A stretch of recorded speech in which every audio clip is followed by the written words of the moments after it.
Olá, gente, tudo bem? Vocês já viram alguma coisa inédita hoje? Aposto que vocês vão ver hoje aqui, no mínimo duas. Bom, então estamos começando aqui mais um podcast aqui da RBI. Propósito, né, de levar soluções inovadoras para o mundo, para as organizações. E hoje eu tenho o prazer aqui de ter duas empresas aqui convidadas, né? Uma, a Itel, a Maíra, que está do meu lado. Ela, como sempre, né, lá na Itel é uma fonte de conhecimento, então sempre me recebe lá, desde o comecinho da RBI, de portas abertas. Toda vez que eu quero inspiração, eu vou lá. E a IBBX, que está aqui na minha frente, aqui, o Fernando e o Bruno, eles também vão se apresentar daqui a pouco. Que eu conheço a história desde o começo, né? Quando um investidor, né, amigo nosso em comum, começou a investir em vocês e comentava, né, todas as pivotagens que vocês fizeram. Então a gente acompanhava ali à distância. E hoje eu tenho o prazer de representar vocês também na RBI dentro do meu ecossistema, que conta hoje com mais de 60 empresas de inovação, né, focadas em desenvolvimento de negócio, inclusive soluções globais. Também trabalhando com M&A, com fundraising. Então a gente continua na batalha aí de desenvolver esse nosso país com pessoas diferenciadas como essas aqui que vocês vão conhecer. Tá bom? Então eu queria primeiro passar para a Maíra se apresentar, falar aí da sua história, o que está fazendo hoje. Nossa, tanta coisa, né? Bom, eu comecei minha carreira em RH, passei 18 anos trabalhando em consultoria de RH, depois tomei uma decisão de trabalhar com educação. Fiz uma transição para a Adtalem, onde eu conheci o Bruno e o Magela. Fiquei lá por alguns anos e depois recebi o convite de montar o Intel. O Intel é uma faculdade, é uma associação sem fins lucrativos que tem como missão formar futuros líderes para transformar o Brasil através de tecnologia. Então, a gente tem cursos na área da computação e em breve em negócios. A gente vai lançar a administração de empresas no ano que vem. E o ensino baseado em projetos, que eu posso contar um pouco mais depois como isso funciona. Além disso, sou conselheira de algumas empresas, da Companhia de Talentos, onde eu trabalhei por muito tempo e sou acionista, do Banco Pan, e do Beta. Então, estou em 3 conselhos hoje. Adoro ser conselheira, é bom, né? Só dá pitaco. Fazer mesmo não faz nada, só dá pitaco. É uma maravilha. E então, é isso. Super feliz de estar aqui. Obrigada pelo convite e animada para bater papo com essas feras. Eu tinha esquecido. A Beta também é parceira nossa aqui da RBI. Tá no nosso ecossistema aqui. Vai lá, Fernando. Vamos lá, pessoal. Magela, obrigado pelo convite. Super prazer estar aqui com vocês. Eu sou o Luiz Fernando, nasci no interior de São Paulo, como eu gosto de falar, no sítio, com cavalo, passarinho, boi. Tem nada a ver com tecnologia, mas sou um apaixonado por física, sempre gostei de física e minha família me apoiou a gostar desse meio. Basicamente, hoje sou um dos founders e CEO da IBBX, sempre trabalhei com engenharia, matemática aplicada, física aplicada e principalmente engenharia. E estamos numa empresa um pouquinho diferente, né, Bruno? Bruno aqui, o CFO junto, que tem como missão livrar a humanidade de cabos e baterias, tá? No mundo que a gente tá hoje, né? Tá com muito cabo o tempo todo, bateria. Isso a gente nem repara o tempo todo, mas causa um mal gigante pro ecossistema como um todo. E a nossa missão é fazer realmente isso acontecer, transformando o Brasil num país que tenha tecnologia de base e não só um país de commodities e coisas do tipo. Fantástico. Bela missão, hein? Não, legal. Não, e a gente vai já resolver esse negócio dos cabos e baterias, tá? Dá um tempinho Falta aí pouco. Falta pouco. Bom, sou o Bruno, sou cearense, né? Não fui criado com animal, com bicho, fui criado dentro do apartamento. Minha carreira toda foi em educação, né? Conheci aqui grandes amigos aqui, a Maíra e o Magela em educação, né? E esse movimento de carreira que eu fiz agora, tô na IBBX como CFO, né? Eu tava precisando de um friozinho de barriga, eu só não sabia que era tão grande esse friozinho na barriga. E acho que é legal aqui o primeiro ponto, quando o Fernando me entrevistou, eu falei, Fernando, cara, preciso de um novo estímulo. Falou, cara, legal, assim, mas me conta mais aí. Cara, eu tô na educação já há 16 anos, eu queria algo novo. Cara, pois aqui, tem coisa pra caramba pra gente fazer. Tu tá no local certo. E aqui estou, há 2 anos e meio, vivendo esse sonho, né? E tem muita coisa legal aqui pra gente dividir com vocês. Fantástico. E na educação não faltou emoção, né? Não Porque faltou. nesses 16 anos, né? Não Só faltou. enquanto eu estive com você lá, uns 10 anos, a gente pegou um negócio e multiplicou por 10. Naira pegou isso aí também. É E verdade. depois estamos aqui em outros caminhos, né, É Bruno? isso. Muito bom, cara. Fantástico. Queria começar para o Fernando fazendo uma pergunta, né, do que... Porque a gente tem uma coisa aqui, no Brasil a gente precisa se orgulhar. Sim. Né? E várias coisas que a gente tem aqui. E a IBBX está trazendo a tecnologia que eu queria te perguntar. É uma pergunta para mim um pouco retórica, mas para quem está vendo, eu acho que vai entender um pouco a magnitude da IBBX. Você já viu algo parecido do que você criou fora do Brasil, aqui no Brasil, ou em outro planeta, alguma coisa assim? Cara, demorou tempo para dar a resposta que eu vou dar agora, tá? Porque tinha aquela síndrome de Tupiniquim, né? De, cara, a gente não tem tecnologia de base, a gente não tem capacidade, tem que estar ou no Vale do Silício, ou na China, né? Em Shenzhen, ou em Israel, né? Que tem muita coisa boa, mas não, nunca vi. Cara, assim, hoje eu posso garantir, e eu acho que não só eu, mas como os investidores que estão investindo na companhia, e como também as próprias patentes, né? Hoje a IBBX é uma empresa que tem cerca de 6 patentes depositadas, 4 patentes já concedidas, sendo 3 nos Estados Unidos, patentes que para serem concedidas, e uma no Brasil, e agora as outras patentes se replicaram para a França, Alemanha, enfim, vários países da Europa, inclusive Israel, e estão lá em fases de aprovação. Mas basicamente a gente não conseguiu ver nada, assim, sendo bem transparente, nem parecido com o que a gente está fazendo, né? Energia sem fio existe, mas não da maneira como a gente está fazendo, tá? Pô, maravilha. Então, completa o spoiler aí. Conta o que é que você está fazendo Exato, agora. legal.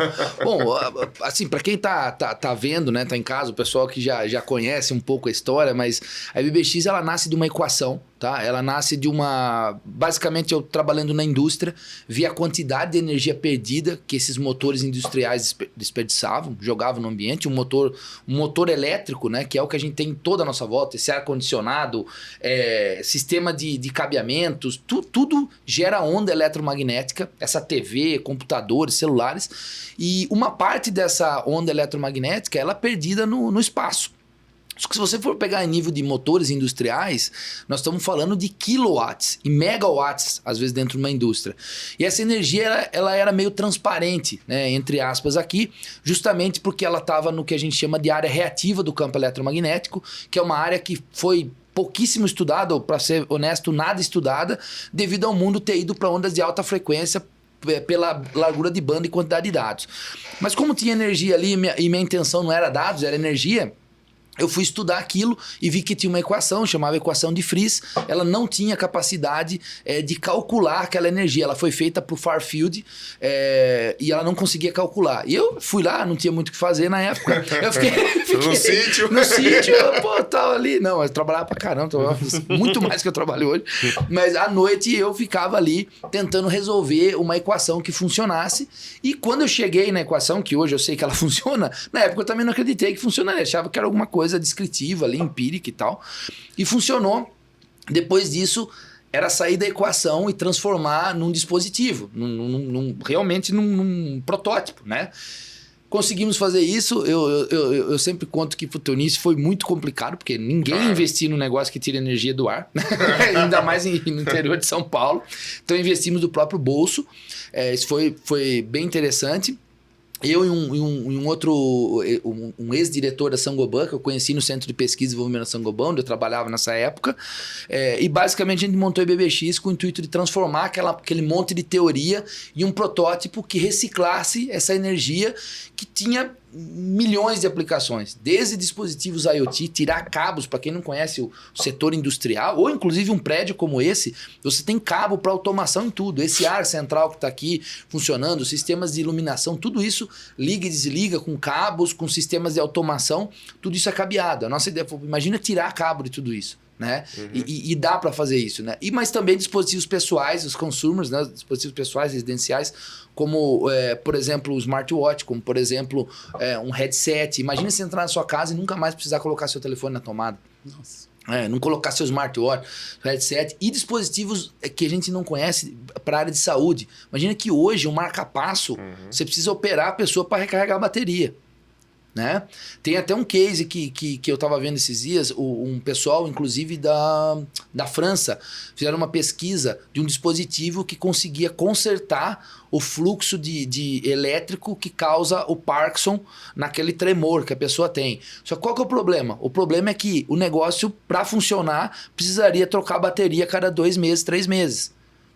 Então imagina que uma solução que realmente funcione para isso, quanta coisa não se destrava, né? É um mundo, né, à parte.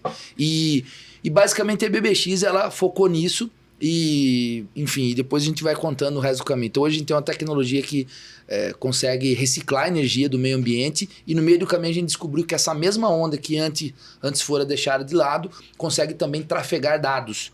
Então nós criamos um protocolo proprietário de comunicação de longo alcance e baixo custo, que tem muitas aplicações. Então o nosso core hoje é uma tecnologia que recicla energia e trafega dados com longo alcance e baixo custo.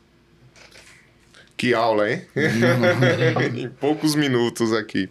E você vê, né, Maíra, a questão da educação ali envolvida, né? A capacidade de buscar, curiosidade, né? De fazer o discovery ali, tentar encontrar. Você já tinha um problema e tentar encontrar a solução. E a partir dali desenvolver a teoria, pôr em prática, patentes. Eu acho que é bem familiar com o que a Intel faz hoje, não? Sem dúvida. A gente já tem até uma patente. Que legal. E assim como a IBBX, eu não conheço nenhum modelo no mundo como o do Intel. É uma coisa bem original. Ou seja, o ensino baseado em projetos tem muitas aplicações, ou seja, muitos usos dele dentro de disciplinas tradicionais, ao final de um curso, mas 100% baseado em projetos como a gente faz, ou seja, uma instituição de ensino que os alunos só cursam projetos não existe, né? A gente não conhece nenhum modelo no mundo. Então isso é muito legal ser o primeiro, ser pioneiro. É bom. Mas dá muito trabalho. O mato está muito alto. Não, a gente não sabe nem onde é o mato, né? Tem que achar o mato primeiro. Então foi uma trajetória também de uma construção autoral e extremamente trabalhosa, assim como a BBX, aproximações sucessivas, né? Erros e acertos, você vai errando, acertando, uma hora você encontra o caminho.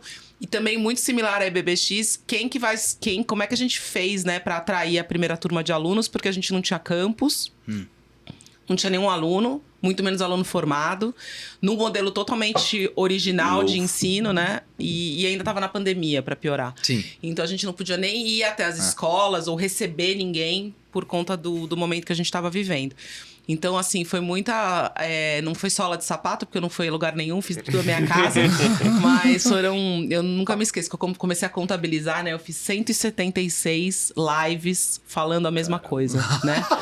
Pra poder contar o que era o Intel e atrair a primeira turma de alunos pra se matricular. Parece fundraising, exatamente. É quase um fundraising, né? E então foi uma jornada empreendedora, realmente, de construir, pegar um PowerPoint, né? E transformar numa faculdade que hoje tem 450 alunos, em torno de 100 pessoas no time, metade disso são professores, um campus finalmente que funciona. Então, fazer tudo isso acontecer absolutamente do zero, independente da gente estar no terceiro setor, né? Não deixa de ser um projeto 100% empreendedor, assim como é muita gente para você convencer, né? E como a gente tem um programa, então é muito parecido com uma empresa, porque a gente tem o programa de bolsa e seus doadores que são como investidores. Você tem que vender o sonho para aquelas pessoas e falar, ó, aposta aqui, né? Tem o nosso conselho, a gente tem os alunos, que são os clientes. Então, você tem que convencer os clientes a virem, né? Você tem os professores, que são o time. Então, você tem que fazer com que bons professores queiram trabalhar com a gente. Então, acho que no final das contas, todo empreendedor é um grande vendedor, né? Sim. É um grande comunicador.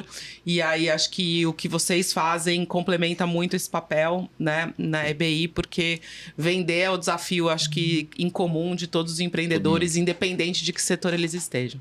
Muito bom. Não, aqui eu ia falar, vocês anteciparam um pouco, eu ia falar que era os 2 maiores desafios do empreendedor, né? Vender e captar recurso, né?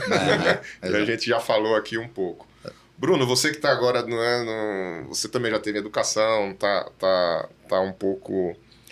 2 anos e pouco? 2 anos agora. 2 anos e pouco agora na IBBX e tá vendo...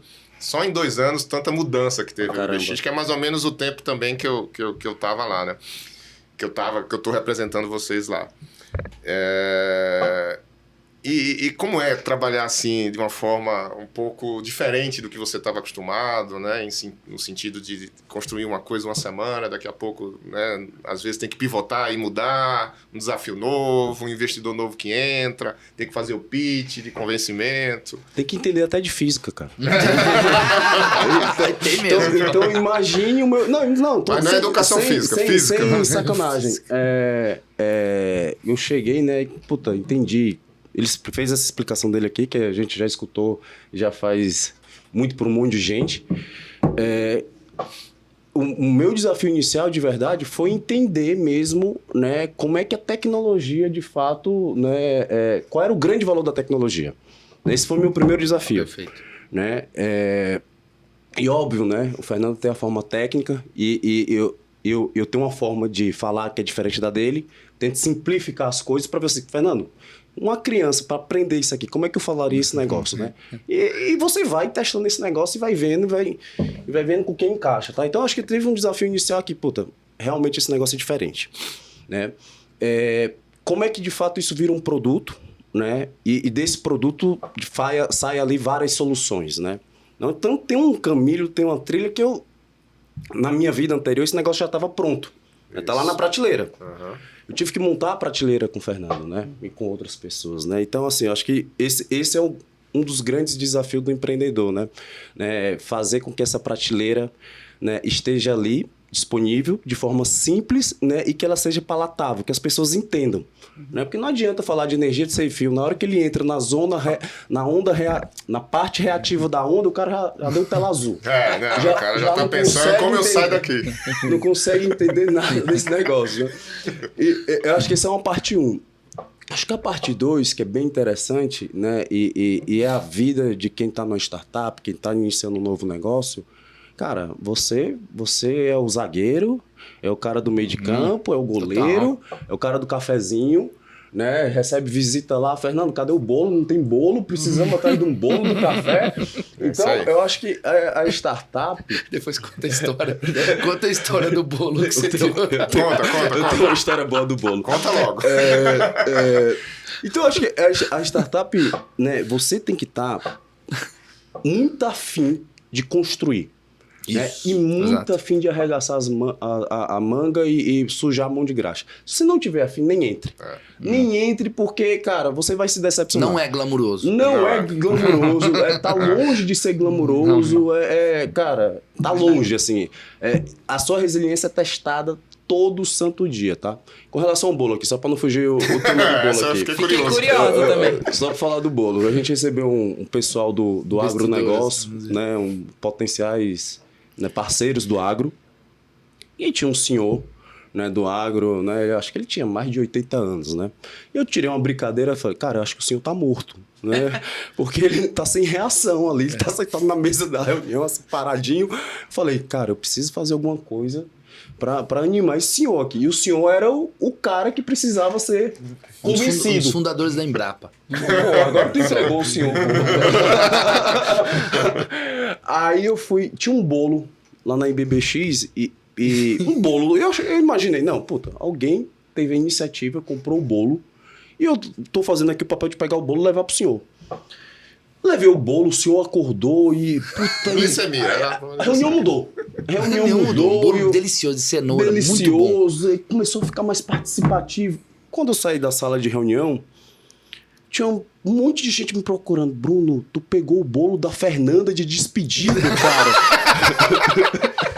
Falei, porra. Não, Fernanda, cadê a Fernanda? Já foi, ela tinha que ir, foi sem bolo. A menina era muito amiga nossa. Ela passou a fazer um estágio e depois ela já tinha um trabalho. E todo mundo adorava ela. Por exemplo, roubou o bolo de despedida pra levar pro cliente. Foi uma boa causa. Porém, a reunião funcionou, surtiu efeito. Você, como bom financeiro, tava focando na eu vou contar. E aí, mostrando que o Intel é uma startup e tem tudo isso de empreendedorismo. Primeira vez que eu fui conhecer o Intel, eu fui com o Maurício, que é amigo em comum, trabalha e tal. Agora eu vou te levar pra conhecer a CEO do Intel, que que era a Maíra, trabalhou comigo, sempre, o Dega sempre falou muito de você e tal. Aí você vê, né? Tem que jogar nas 11 e tal. Aí, beleza, eu fui lá e falei, acho que agora eu vou entrar numa sala, né? Com uma mesa gigante, vai ter... Aí tinha uma pessoa sentada no chão, você lembra? Isso aí num negócio cheio de gente, um monte de caderno. Ah, é aquela ali, assim, ó. É aquela ali no meio de todo mundo. É assim, ó. Tá o mesmo glamour. Exatamente. Mas eu acho que tem muito a ver com essa história que empreendedor, ele pede desculpa mais do que licença, né? Então você foi lá, roubou o bolo, resolveu o problema da reunião, depois você foi lá, pediu desculpa, espero que você tenha comprado um bolo pra Fernanda. Comprou. Legal. Porque é isso, né? A gente tem que ter esse olhar atento, porque a oportunidade, a necessidade, ela aparece às vezes de maneira desestruturada. É diferente de uma empresa que já tá pronta, em que as demandas elas são organizadas por alguém e chegam na tua mesa ou pra você, alguém sabe o que te pedir, né? Quem tá numa startup tem que estar com olhos e ouvidos muito atentos para sacar o que precisa, né? Por isso que vendas é um desafio tão grande. Porque como você vai estar focado em fazer o negócio acontecer e, ao mesmo tempo, o tempo todo atento ao mercado para identificar oportunidades. Não é trivial fazer esses dois papéis, porque na startup ela demanda muita atenção para você construir o negócio. Seja na tecnologia, na área financeira. O que tem que fazer? Tudo, né? Então, assim, priorizar e organizar é fundamental. Então... como fazer isso, olhar para dentro e construir processos e organizar a empresa e, ao mesmo tempo, estar atento ao que o mercado está querendo, está pedindo e para conseguir vender. Então, é fundamental ter enfim, ajuda para isso, né? Exato. Não, e na Intel é engraçado, né? Você tem 2 momentos de venda, né? E um que eu queria puxar aqui, que é um processo raro no Brasil de endowment, né? Então, você tem ali, queria que você falasse um pouco como foi, primeiro, construir isso do zero, né? Aqui no Brasil. Segundo, o próprio vestibular de vocês, que é muito legal, muito diferente, né? E focado... O Fernando, antes daqui da gente começar, estava falando, né? Voltado na experiência do usuário para trás, até achar o candidato ideal para aquilo ali. É isso aí. Então, são essas 2 vendas que você tem que fazer diariamente. Diariamente, Endowments, na verdade, a gente começou... Para quem não sabe, Endowments é um fundo patrimonial que normalmente instituições de ensino ou instituições de saúde têm, que com esse é um dinheiro que é uma doação que é recebida, esse dinheiro não se mexe no principal, ou seja, você investe o valor e com o resultado desse investimento, você usa esse rendimento para fazer obras, para doar bolsas de estudo, para diferentes finalidades. Mas o importante do endowment é que não se mexa no valor principal, aquilo lá fica investido, vamos dizer assim, para sempre, né?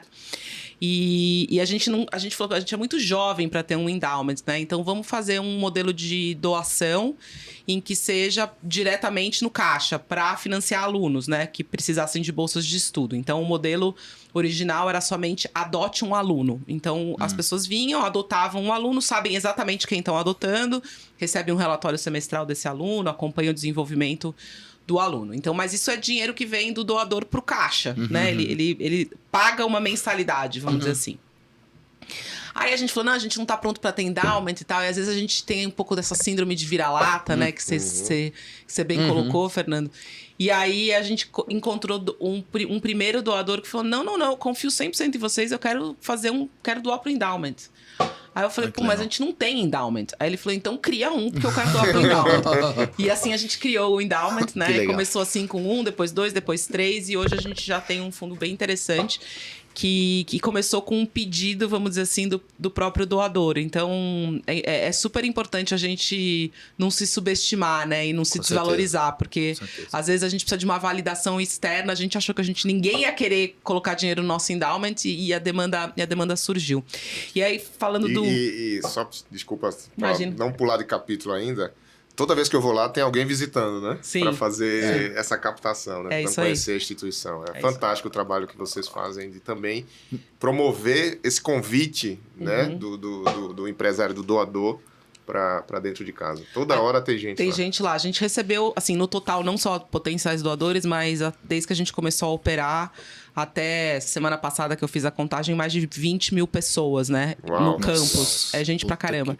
E a gente sabe disso porque para entrar no campus você precisa gerar um QR Code, né? Então a gente contou os QR Codes gerados de visitantes. E então muita gente visitou, desde enfim, potenciais doadores, como você falou. Mas também, assim, é muito legal quando você começa um empreendimento, como eu comecei o Intel lá atrás, e de repente começam a acontecer um monte de coisas que você nem tava sabendo, né? Então, hoje eu abri o LinkedIn, tava no trânsito, vindo pra cá, abri o LinkedIn, tava lá. Uma comitiva de Sorbonne visitando o Intel, né? Da Universidade de Sorbonne lá de Paris. Eu falei assim, nossa, e eu nem fiquei sabendo. Isso né? que é legal. Não é muito maravilhoso quando acontecem coisas dessa magnitude, E né? você não tá sabendo. E você não tá eu falo isso sabendo. pro Bruno direto. muito Porque, legal. primeiro é a sensação de que a máquina tá começando a rodar. Você fala, puta, tem uma engrenagem começando a rodar porque eu não tava sabendo e foi bem feito. Exatamente. Aí dá muita satisfação, né? E aí, falando do processo seletivo, no final do dia, assim, uma faculdade, Magela e Bruno vão concordar comigo, o principal valor de uma instituição de ensino é a qualidade do seu aluno. Né? Não adianta ter um prédio maravilhoso e nem os melhores professores se você não tem bons alunos. E o Brasil é um país pobre, continental e desigual, né? Então, não adiantava ter só os melhores alunos que podem pagar, certo? A gente precisava ter os melhores alunos, ponto. Então, por isso que o programa de bolsas foi criado, para a gente poder apoiar financeiramente ótimos alunos que não poderiam pagar mensalidade e nem se manter em São Paulo, que é onde a gente fica. Então, o processo seletivo quer conhecer esse candidato ou essa candidata como um todo, de uma maneira abrangente. Então, a primeira parte é uma prova, e aqui é importante que a prova é só lógica e matemática. Então, a gente quer encontrar os Fernandos, sabe? Gênios.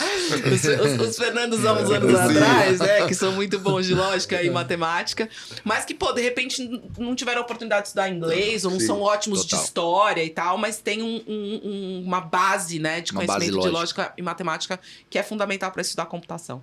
Depois a gente tem um perfil, que são 2 redações, onde a gente quer conhecer história de vida e ambições futuras, e a gente olha para tudo que é extracurricular, Olimpíadas científicas, pô, ajudo minha avó a vender brigadeiro, canto no coral da igreja, feiras científicas. Então a gente olha para o que o aluno fez fora da sala de aula, e com essa etapa a gente quer conhecer esse candidato, essa candidata como pessoa. Né? E por último, uma dinâmica em grupo, que a gente quer conhecê-los como membros de uma equipe, porque como o ensino é baseado em projetos, boa parte do tempo eles passam em grupo. Então, assim, se a pessoa detesta trabalhar em grupo ou não tem nenhuma aptidão para isso, ela não vai ser feliz no Intel. Ela pode até conseguir cursar, mas ela não vai, né, tá no seu melhor potencial. Então, aqui a gente faz uma dinâmica em grupo, onde a gente observa comunicação, colaboração e pensamento crítico. Claro que, embrionariamente, a gente quer conhecer se a pessoa tem potencial. Ela não precisa ser o as da comunicação e nem o as da colaboração, mas ela precisa tá ali dedicada para trabalhar num time. Então, é um processo seletivo bem diferente. Depois é feito um ranking com essas 3 notas, vamos chamar assim. E aí a gente abre o programa de bolsas. Então, a gente não funciona com modelo de cotas. Primeiro, você tem que ser aprovado no processo seletivo, nesse processo seletivo mais abrangente, que não é só uma prova. E aí, depois, quem pode pagar, paga. Quem não pode pagar, aplica para o programa de bolsas. Você vê que legal? Muito diferente, né? Putz, realmente, eu acho que não existe nada mesmo.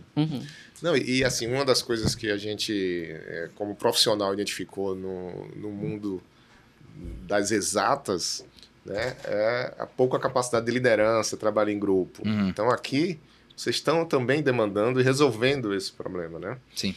E é legal, porque um pouquinho antes aqui eu estava conversando, é a parte que eu mais gosto da RBI, que é desenvolver negócios, conectar pessoas, ver ideias novas surgindo. E tem uma pessoa do Panamá, que trabalhou num projeto com a gente na Ingenious School, que está fazendo algo, o pai junto com ela, estão construindo algo parecido com a Intel. Que legal, vamos saber. Talvez com outro formato. E engraçado, o que você falou é o que ela falou para mim hoje de manhã. Então tem muita sinergia. Eu vou te apresentar ela depois, que vai valer a pena ela vir aqui. Mas você sabe que eu acho que vão ter... Eu falei isso lá atrás, logo que a gente começou o Intel, eu falei, você pode apostar que em 10 anos a gente vai ter pelo menos uns 5 a 10 Intels pelo mundo, né? O que eu chamo de 5 a 10 Intels, né? É algo que surge da iniciativa privada. A iniciativa privada se mobiliza para fazer ensino de qualidade, né, e inclusivo, focado em resolver uma dor, uma necessidade que existe naquele mercado. Aqui no Brasil a gente foi para tecnologia, mas poderia ser uma iniciativa na área... dor. Exatamente, poderia ser na área de saúde, poderia ser na área de negócio e tal.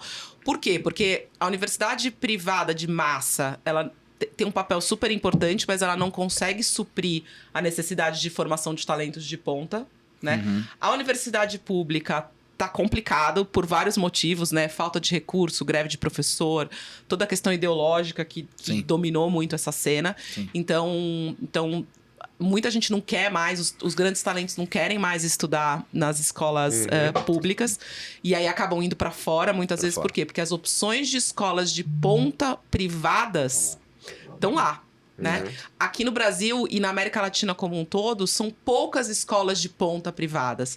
Se você olhar, tem 2 ou 3 no máximo por área de atuação. Então, eu acho que vão ter pelo menos uns 10 Intelis-like, né, na América Latina. Olha que legal. Vamos exportar mais essa. Além de exportar a IBBX, exportar a Intel. Muito legal. Deixa eu voltar para o IBBX. Aqui eu vou aproveitar essa tela aqui para falar dos outros atributos da IBBX. Né?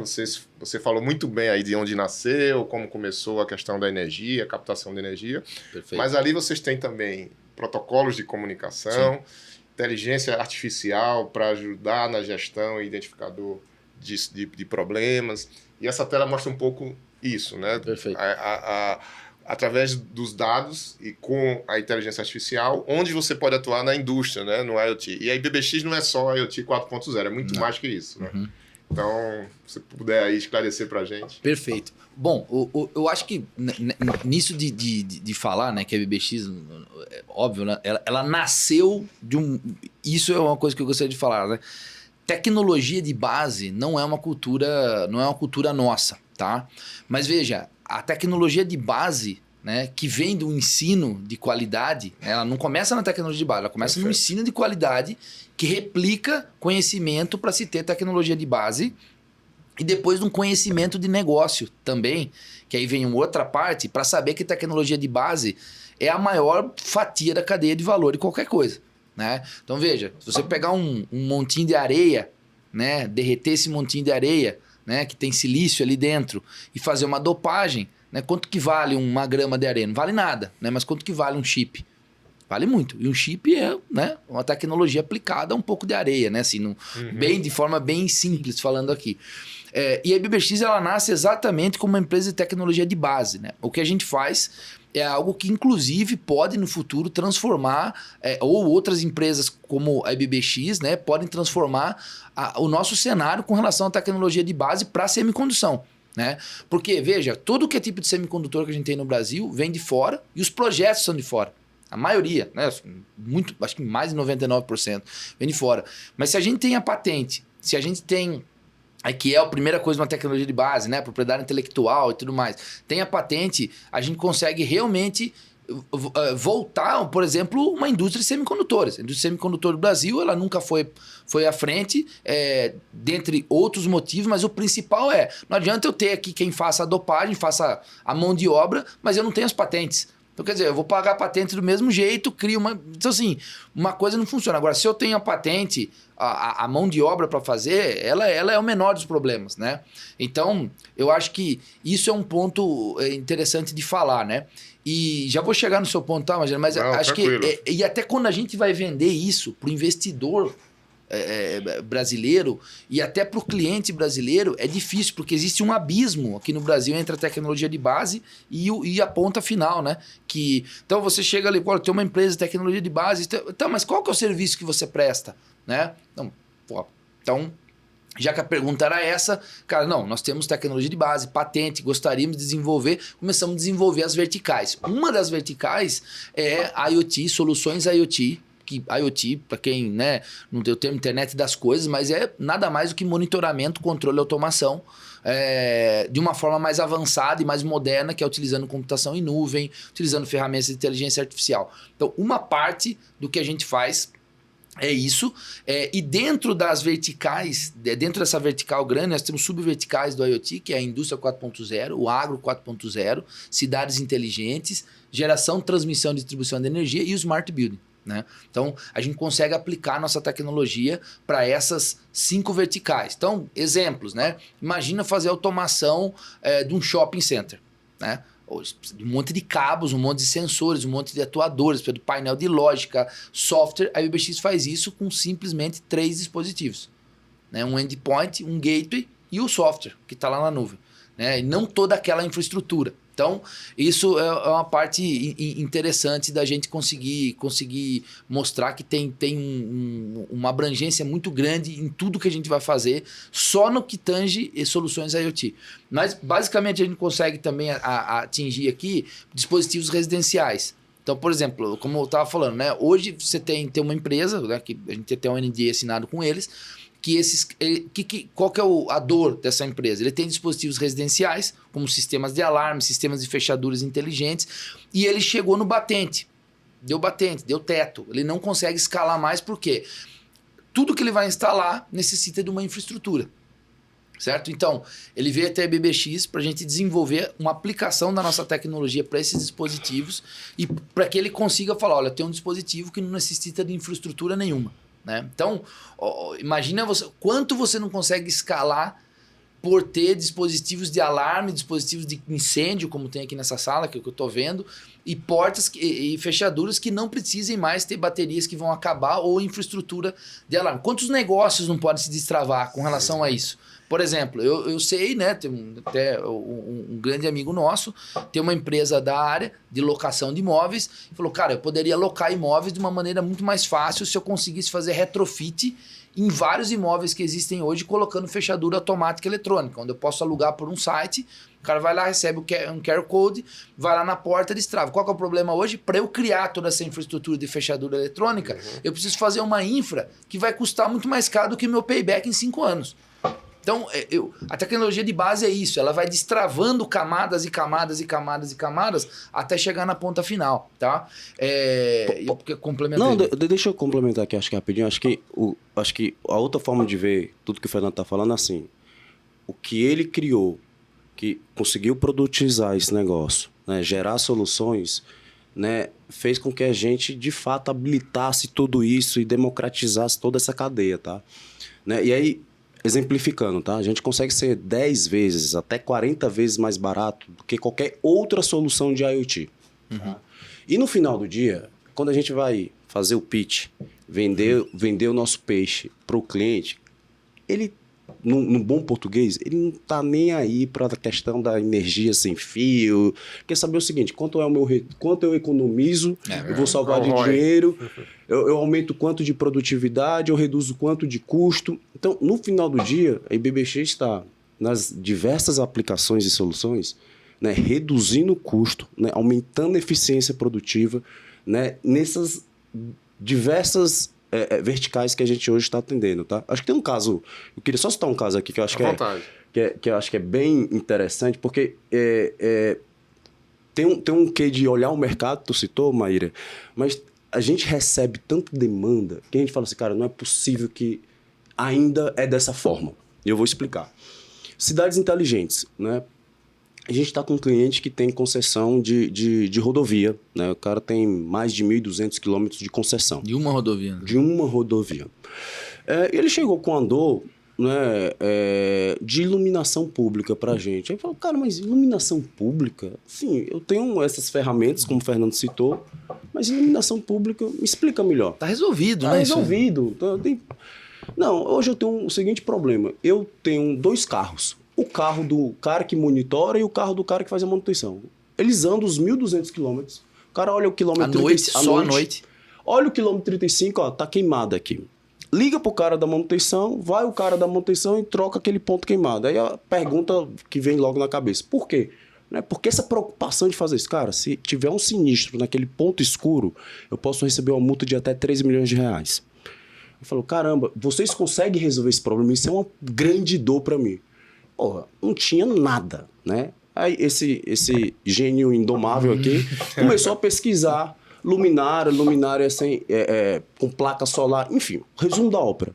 Achamos um produto luminária, embarcamos o nosso sistema e hoje a gente tem iluminação inteligente nessa rodovia, cobrindo os 1.200 quilômetros de estrada, tá? Onde tem uma pessoa agora com cockpit olhando, analisando, sabendo quando a luminária vai queimar, quando ele tem que programar a manutenção. Então, tem certas dores, né? Que são coisas que a gente não imagina que hoje em dia ainda de fato tem, tá? E a gente vai para um agro, né? Discute agro, aí começa a olhar isso, agro, o que eu conheci? Cara, tem tecnologia pra caramba no agro. Né? A gente olha esse cara, tem tudo. Os caras têm trator da John Deere, tem 5G embarcado. Né? Não é o que a gente pode resolver no agro? Não, tá tudo resolvido. Quando você vai se aprofundando, vai entendendo as camadas, aí vê assim, cara, a gente pode ser o player de conectividade do agro, porque o problema do agro não é a tecnologia na ponta. O problema é conectar as coisas para jogar esse negócio para a nuvem e gerar inteligência. Né? Então, todo santo dia, turma, é surreal assim, a quantidade de oportunidade que aparece na nossa mesa. E o que a gente criou, a gente brinca aqui que é um Lego. Né? A gente tem um Lego na nossa mão, que a gente consegue criar qualquer tipo de solução. E esse é um desafio como startup, porque também a gente não pode sair inventando um monte de solução aqui, senão... O saco do dinheiro não tem fundo, né? Tem fundo e o foco, né? E aí você fica, puta, faz o... Então é um pouco desse... Então, mas deixa eu... Como é que eu apresento vocês? Vocês tocaram um pouco no assunto, eu vou tentar aqui, botar o chapéu aqui da época da indústria, que eu era de indústria, né? Perfeito. Ou de serviço, de faculdades, Maíra também deve sofrer lá com isso. Quando você fala, a gente resolve, é mais barato, né? Primeiro ponto ali da infra para instalação do negócio, né? Então não precisa cabeamento, de rede, de elétrica. Então você está numa indústria, parar uma máquina, né, que produz milhões por dia para fazer essa infra é impraticável. Então esse é o primeiro aspecto. Vocês chegam, né, com equipamento, tá tudo funcionando, instala sem fio, bateria recarregável, e a partir dali começa a controlar medidas importantes para aquela indústria, para o shopping, hospital. Já levei vocês aqui em rede de hospitais, uma série de lugares, agro, que é possível. Então ali é o primeiro passo, né? Captar energia e captar a informação. Acho que isso é um grande diferencial. O segundo passo, o que é que eu faço com esse dado? Eu tenho que jogar para algum lugar. Claro. Isso é um protocolo que vocês criaram. Eu queria que você explicasse um pouco essa conectividade, porque não é o Wi-Fi normal que você vai usar, né? Você percorre 3 quilômetros ou mais, né? Exato. A céu aberto. Perfeito. Então essa é a segunda aplicação de uma tecnologia que você colocou no seu produto. Perfeito, exatamente. Então, na BBX, o que a gente vê, né? A gente começa a resolver problemas que a gente, por ser uma tecnologia de base, que tem que ser aplicada em verticais para que a gente possa mostrar para o mercado que aquela tecnologia de base funciona para uma aplicação real, não é só algo de laboratório. Mas quando você vai adentrando essas verticais, como é tudo muito novo, não é o caso do Intel, o mato, a gente nem sabe onde o mato tá, você vai encontrar coisas que não adianta você ter só energia sem fio, porque só energia sem fio não vai resolver o problema como um todo. E talvez a solução, a tecnologia de base vai ser prejudicada devido a não ter uma outra tecnologia. E o caso da conectividade foi isso que aconteceu. Nós fomos aplicar, primeiro decidimos, cara, temos um monte de coisa para fazer, mas não adianta a gente querer fazer tudo, senão a gente não vai fazer nada. Então vamos foco em soluções IoT. Por quê? Tinha a melhor relação esforço-retorno para nós naquele momento. Decidimos, vamos atacar por aí. Mercado de trilhão, né? O mercado da IoT, para quem não sabe, tem um relatório da McKinsey, até 2030, 125 bilhões de dispositivos vão estar conectados. 125 bilhões de dispositivos. É uma loucura. Só que cada dispositivo IoT hoje que utiliza bateria, ele utiliza 2 pilhas AA. Essa pilha de controle remoto por ano. Então imagina, 125 vezes 2, 250 bilhões de baterias jogadas todos os anos no meio ambiente. O que a gente vai fazer com isso? Para você ter ideia, hoje já não se sabe fazer com as baterias com 5 bi de smartphones que a gente tem. Tá? Mas olha que loucura. Então falou, puta, é um mercado que tem uma dor. E todo mundo que a gente conversava de IoT, falou, cara, eu até tenho conectividade, mas cara, eu preciso de energia pro cabo, ou senão eu vou ficar acabando trocando bateria. Né? Então, cara, é uma dor. Todo mundo, fizemos lá um discovery, todo mundo queria energia sem fio para IoT. Né? Tudo isso que eu tô falando aqui. Fechaduras, alarme, sensores, atuadores e tudo mais. Vamos lá. Quando a gente fomos cair dentro na indústria, que era o meu background, era indústria. Ele falou, vou começar pela indústria. Chegamos lá, fomos aplicar no dispositivo Wi-Fi.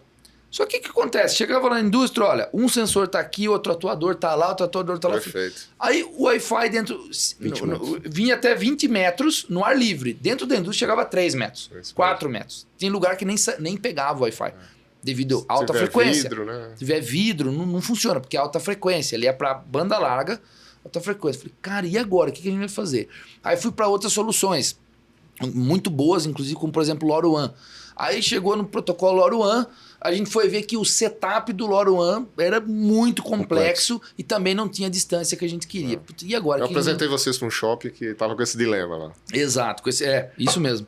Então, eu falei, cara, o que a gente vai fazer? Aí veio a ideia, né? Aí vem a ideia, volta na tecnologia de base. Peraí, se a gente consegue trafegar onda de baixa frequência por essa antena, que tinha um tamanho reduzido, por que eu não posso trafegar dados? E se a onda de baixa frequência eu consigo chegar a quilômetros? É só a gente lembrar das torres AM, né? Que é uma torre de rádio AM, 100 quilômetros, 200 quilômetros. Cara, eu vou tentar esse meio. E aí foi uma jornada de desenvolver um protocolo em cima da mesma base tecnológica. Ou seja, não é outro dispositivo, não é... Então, e aí, Magela, o que acontece? A gente já chegou, acho que tem até uma atualização, a gente já chegou a 30 quilômetros no campo. Que legal. Com 100 miliwatts transmitido. 100 miliwatts é assim, para quem não conhece, está assistindo, é pouquíssima energia, tá? Pouquíssima energia. E aí isso transformou o negócio de IoT, porque agora a gente tinha um dispositivo que reciclava energia, por isso que eu considero a BBX uma green tech, porque a gente recicla energia para alimentar os dispositivos. É uma energia que já existe, ela já está perdida, ninguém tem...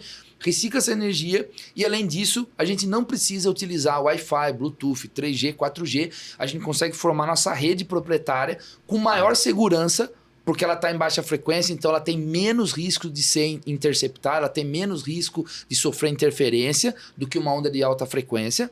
Certo?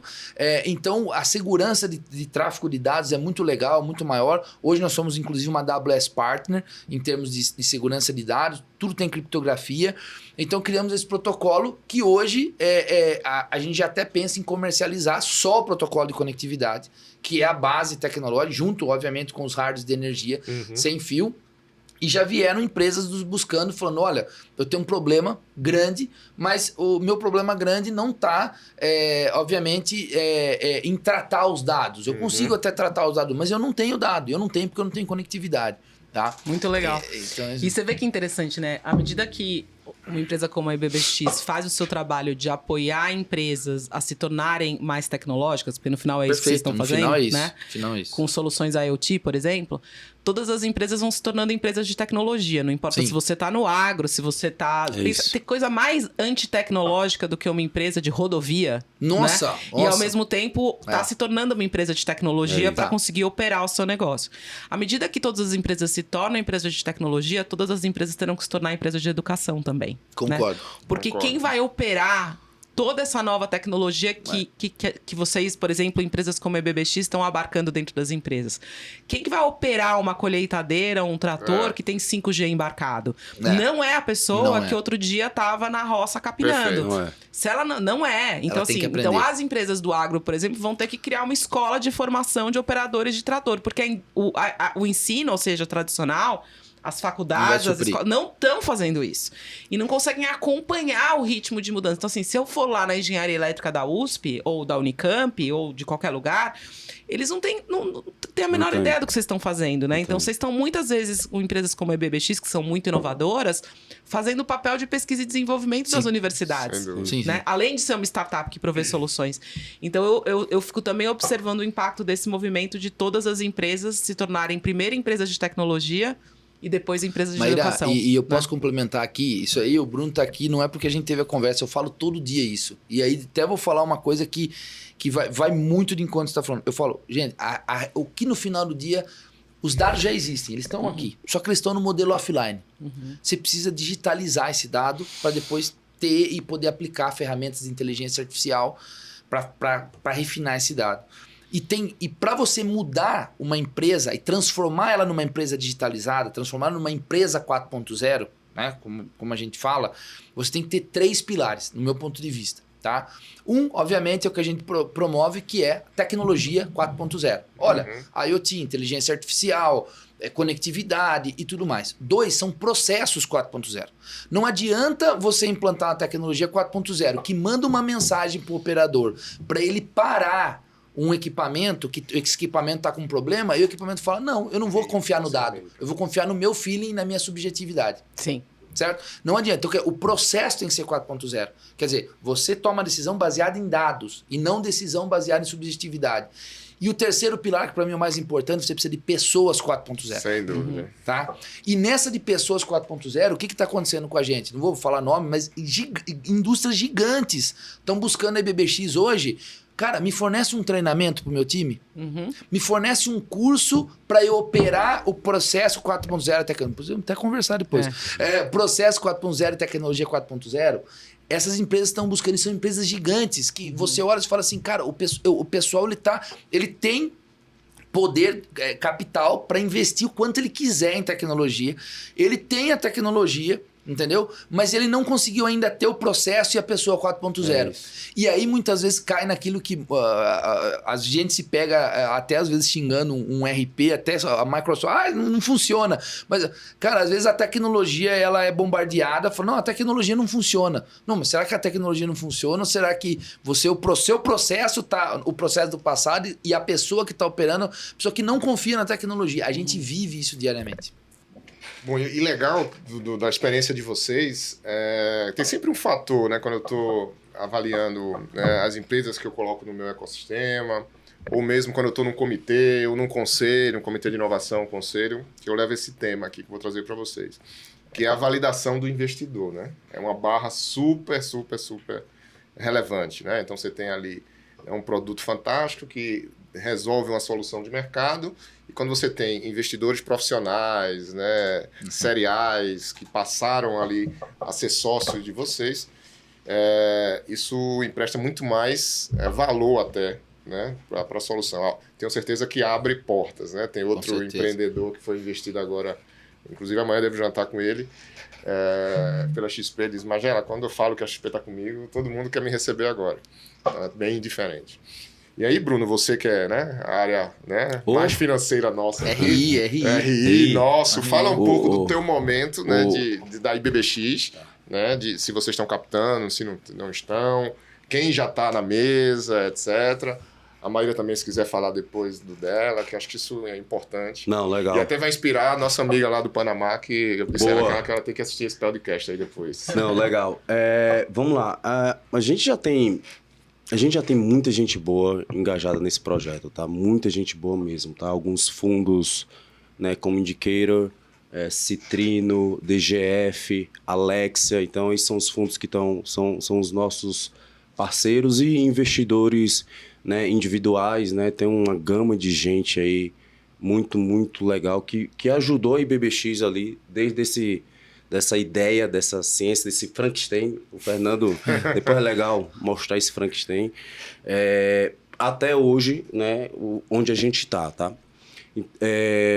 A gente está captando, e eu acho que a gente tem um grande desafio aqui, que o mercado está muito acostumado com SaaS, né? Que são aplicações, né? Pega ali um sisteminho, um aplicativo, né? Esse aplicativo tem um modelinho de negócio, tem uma recorrência, já tem uma maquininha funcionando, e todo mundo já entendeu esse modelinho de uma forma... Entendeu o valor, né? Já entendeu o valor, como agrega, qual é o mercado que ele consegue, de fato, resolver a dor. Então, já existe um modelinho, uma cartilha muito bem carimbada, tá?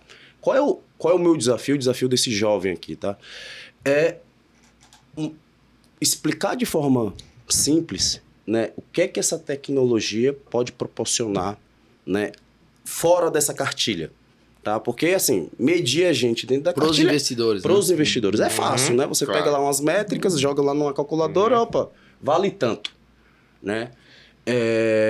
Isso tem sido muito nosso desafio, né, de explicar essa deep tech, né? E aí o fato do Brasil não ser um país, né, que de fato tem outras empresas parecidas com a gente não tem referência. Compara a IBBX com o quê? Né? O que já deu certo? Né? E começa a vir um monte de perguntas. Cadê o track record? Né? Então tem vários desafios nesse sentido que sim, gera dificuldade de captação, gera dificuldade de convergência do que de fato tem de valor e de potencial como companhia, tá? Mas ao mesmo tempo tem várias pessoas, né? E quem de fato respira tecnologia Cara, assim, é surreal como em 30 minutos, né, numa conversa, a pessoa já fala assim, caramba, esse negócio é diferente. Esse negócio tem um valor aqui que talvez ninguém esteja enxergando, tá? Então, ó, tem esses dois públicos, né, que a gente tem lidado. A gente está captando agora 10 milhões de dólares, tá? E eu acho que a captação, a gente vai fechar esse negócio. Tá fechada já, tá né? praticamente fechada, né? A gente fecha agora nos próximos meses, tá? Mas dá para entrar mais alguém?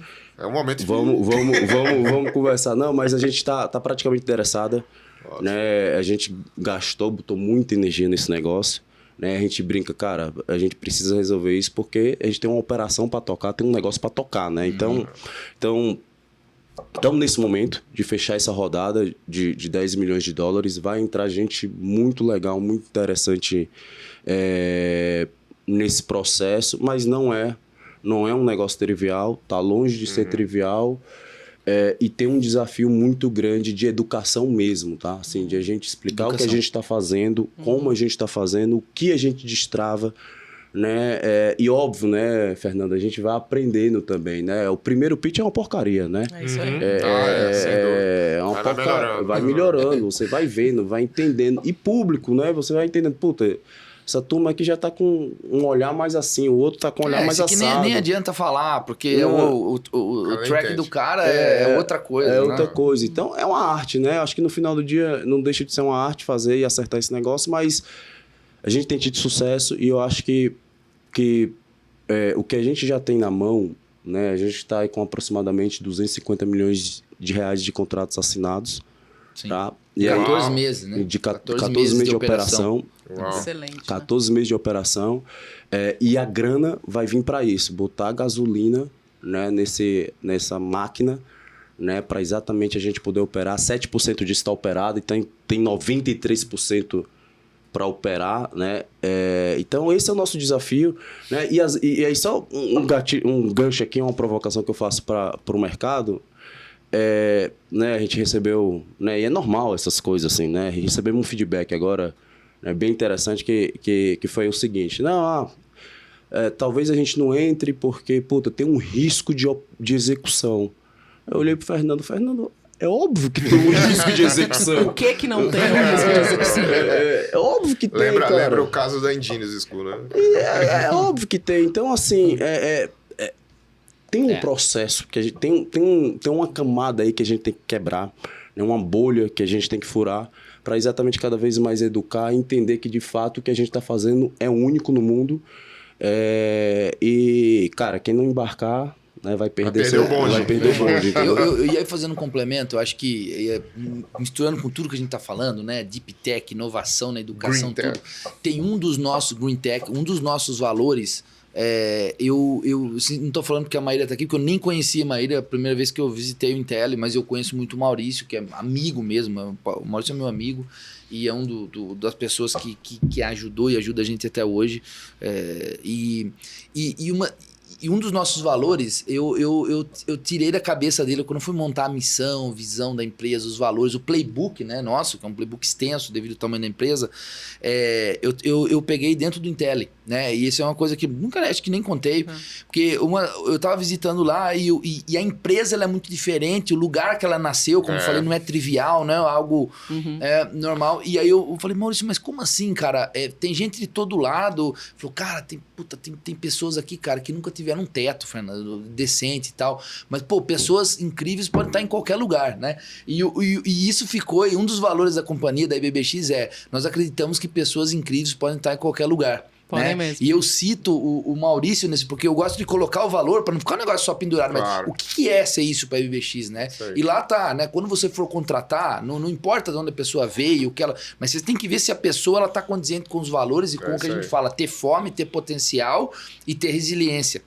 Porque sem essas três, tem que ter fome, tem que ter potencial, obviamente, para destravar, né? E ter resiliência. Mas é isso que você tem que olhar, né? Então eu sempre coloco como exemplo essa coisa. E por que eu tô falando isso, né? Porque, cara, a gente tem muita coisa boa aqui no Brasil, né? Demais, muita coisa boa. Só que quando a gente vê fora, Nossa, eu fui lá em Shenzhen e eu vi tal coisa. Aí essa mesma coisa, você fala, cara, eu consigo fazer mesmo. Aqui. Ah, mas veja bem, isso é complicado, tal. Cara, não é assim que se constrói um país. É de verdade, né? Então, veja, olha que negócio, como a Deep Tech, a tecnologia, a educação profunda, a inovação, ela muda não só a empresa, as pessoas que estão na empresa, mas a sociedade. Veja, a IBBX, como não tinha grana, por não receber rios de dinheiro, e a gente até agradece isso hoje, a gente teve que inovar, inclusive, no que fazer. Eu precisava de uma gaiola, ainda a gente não tinha as patentes, então eu não utilizava instituições públicas, privadas, laboratórios, fazia tudo interno, porque não tinha patente. Falei, alguém pode roubar, pode fazer o tal. Então a gente precisava de uma gaiola de Faraday. Essa gaiola de Faraday, pra quem não sabe, é um lugar onde você pode testar as coisas e nem entra e nem sai ruído eletromagnético, porque ela é blindada. Então, o que aconteceu? Eu fui orçar essa gaiola de Faraday, que tinha a atenuação que a gente precisava, os requisitos que a gente precisava. Fui orçar quase $30 mil. Falei, cara, puto, nós não temos $30 mil para comprar uma gaiola, uma caixinha e tal. Falei, cara, eu vou projetar esse negócio. Aí fui ali e tal, projetei uma na unha. Falei, cara, e agora? Quem vai construir uma gaiola de Faraday, né? Porque tinha que construir, não era só projetar. Aí eu lembrei, aí o livro que eu tava lendo de gaiola de Faraday, não pode ter nada... A estrutura dela tem que ser uma estrutura de madeira, para ser isolante, ou PVC e tal, madeira, e você coloca uma tela metálica inteira, como se fosse uma gaiola mesmo, e tudo com aterramento para que a energia que bata, ela vai para o aterramento e tal. Aí eu falei, cara, eu vou no cara que... tinha um cara em Capivari, chama Fernando também, ele é marceneiro, ele faz mesa, faz móveis, né? Ou seja, vende móvel, vende madeira por quilo trabalhado. Eu falei, Fernando, cara, é o seguinte, eu tenho um negócio pra você fazer. O que? Uma gaiola de Faraday. Eu falei, mas o que é isso? Gaiola eu sei, mas... Gaiola eu sei, de Faraday eu não sei. Eu falei, agora você vai aprender. Dei o projeto pra ele, tudo. Fizemos a atenuação. Óbvio, não deu igual ao profissional que ia vir dos Estados Unidos, mas deu muito próxima. A dos Estados Unidos era menos 80 dBm, a nossa chegou a menos 68, então... Funcionou porque a gente precisava. Construímos o P&D da IBBX dentro dessa gaiola de Faraday. E aí o que acontece? Esse cara que vendia móveis por quilo, eu dei o projeto para ele. E aí o pessoal que vinha visitar na IBBX, depois que a gente até lançou um vídeo, começou a ter uma certa repercussão.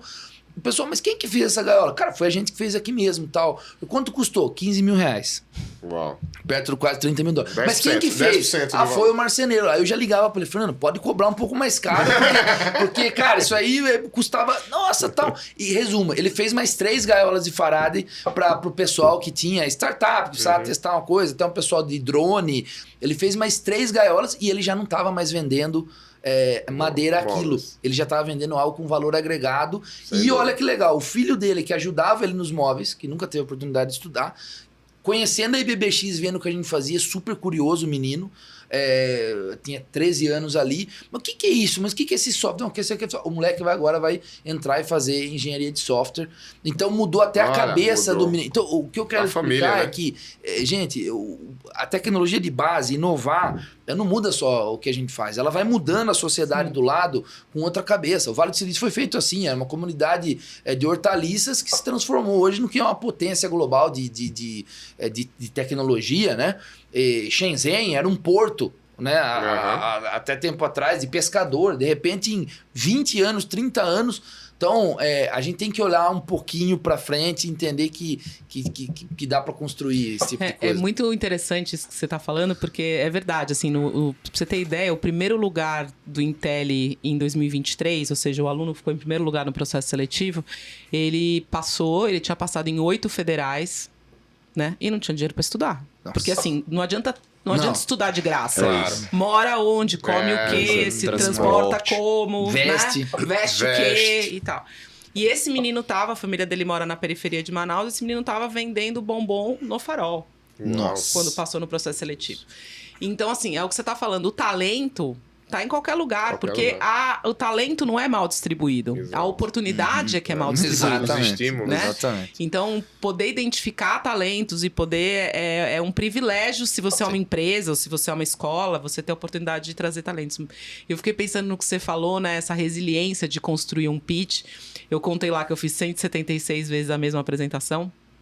E deve ter feito muito mais, porque a gente continua fazendo versões dessa apresentação até hoje, né? Quando a gente vai receber doadores, a gente conta o que a gente tem feito. Toda vez que eu faço a apresentação, eu mudo alguma coisa nela. Né?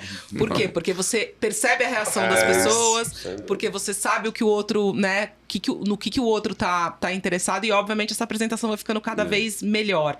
E eu acho que esse é um tema para o empreendedor também, né? A comunicação com seus diferentes stakeholders. Não é só a mensagem, ou seja, o que eu vou falar, mas é também como eu vou falar e como é que eu vou ouvir o feedback que eu recebo. Porque é uma dinâmica viva, né? Se você pensar no que é comunicar, né? As pessoas acham que comunicar é falar. E comunicar não é falar. Comunicar é tornar algo comum. Então, eu preciso do feedback do outro, né? Do quanto da expressão facial do outro, da pergunta que o outro faz, do comentário que o outro faz, para garantir que o que estava na minha cabeça se tornou comum aqui nessa conversa, por exemplo, que a gente está tendo. Exato. Então, eu diria que comunicação é um desafio gigante para empreendedores que tem que estar o tempo inteiro olhando para isso, né? E como é que eu melhoro a minha comunicação para diferentes públicos e essa capacidade de identificar talentos, independente de onde eles venham, né? Exato. E que tem um perfil da empresa e por aí vai. Isso, muito legal. Não, e a Maíra dando esse testemunho, ela que é uma das pessoas que eu conheço que mais se comunica bem. Então vejam como é importante, né, ter reflexão, estar atento. Eu, então, que na RBI, eu estava vendo recentemente o número de reuniões que a gente fez comerciais. Caramba, tá próximo de 1000 já, em 2 anos e meio. Toda hora a gente vai mudando, etc. E ainda voltando um pouco ao investimento, eu tenho uma curiosidade lá, né? Como é o teu funil, entre aspas, né? De investidores, né? Eu sei que deve ser muito boca a boca, de indicação, mas imagina... eu tive a sorte de trabalhar, né? Tanto Coca-Cola, Aditalen, outras indústrias, e agora na RBI, que conheceram muito o interior do Brasil, né? Então, e a gente sabe que tem talento em todos os lugares, tem negócio em todos os lugares. Então, imaginando aqui, o cara lá no interior do sul aqui, do Paraná, que queira investir, que queira entrar nesse projeto da Intelli. No boca a boca é mais fácil, mas sem ser no boca a boca, como é esse processo? Eu tenho curiosidade. Então, a gente faz muito pouca coisa muito proativa, assim, né? A gente conseguiu fazer uma coisa que se me pedirem pra fazer de novo, eu não sei fazer. Você sabe assim, eu fiz uma vez, não sei fazer de novo. É um conjunto de fatores tão fluidos, assim, que eu não sei replicar. Que é, na largada, sem nem formar a primeira turma, a gente se posicionar como uma escola de excelência, né? Vocês que trabalharam em educação sabem o tempo que leva pra você construir reputação. Concordo, né? E educação é um business de reputação. Acabou, ponto final. Não adianta pôr dinheiro no problema que ele não se resolve. Você não tem como comprar reputação. O dinheiro é útil para você construir reputação, mas comprar reputação é impossível. Você pode comprar um prédio, mas você não pode comprar reputação. Isso tem que se construir. Então a gente conseguiu fazer uma construção reputacional que, de novo, não sei fazer de novo. Eu acho que foi um conjunto de fatores. Primeiro, ancorado muito nas pessoas, né? Eu acho que é muito parecido com qualquer startup. A primeira onda de credibilidade vem da credibilidade do empreendedor. Né? As pessoas acreditam naquela pessoa. Para um dia acreditarem naquela empresa. Porque quando você começou, a empresa não existia, era você, né? Claro. Então, Claro. a garantia sou eu, né? Sim, assim, sim, eu sou a sim. garantia, né? Então, foi um pouco isso. Então, a gente faz muito pouca prospecção, vamos chamar assim. As pessoas vêm, ainda bem, né, bater na nossa porta por quererem fazer parte do projeto. A gente tem funding suficiente para a gente se manter operacional, então a gente usou o funding inicial, parte dele para construir a parte pré-operacional, porque você tem que contratar professor, formar professor, criar uma marca, divulgar essa marca, você tem que criar processo, contratar, fazer contratos, enfim, tudo o que vocês sabem que envolve construir uma coisa do zero. Então, a gente usou parte do investimento para isso. A outra parte a gente usou para construir o nosso prédio, que é um campus de 10 mil metros quadrados. Então, que a gente fez um retrofit e era um galpão de 1902. Então, foi praticamente como construir do zero. E para ajudar a nos manter operacionais nos primeiros anos até a gente fazer break-even, que não é nem break-even, até a gente empatar, né? Receita, custo e despesa.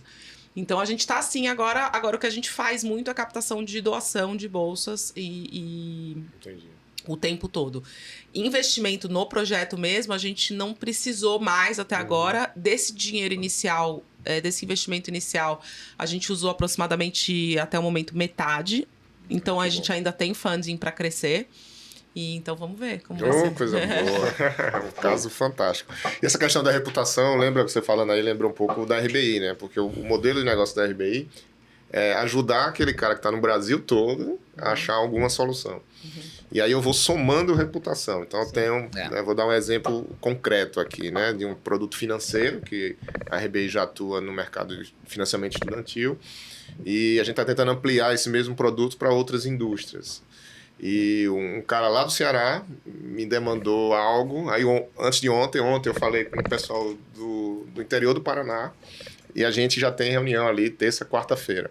Mas o cara do Paraná não me conhece. Por quê? Porque o cara que é o meu parceiro lá, né, que é o que a gente chama de matchmaker, é de lá, então o presidente chama de Júnior, mandou até o áudio. Júnior, marca aí que eu quero saber desse projeto. Então a reputação dele acreditou em mim, na minha reputação, do cara do Ceará que conhece. Então a gente vai somando reputação, né? Sim. É isso aí. Sim. É por isso que eu falo, você tem que pensar muito bem como você vai tratar as pessoas, né?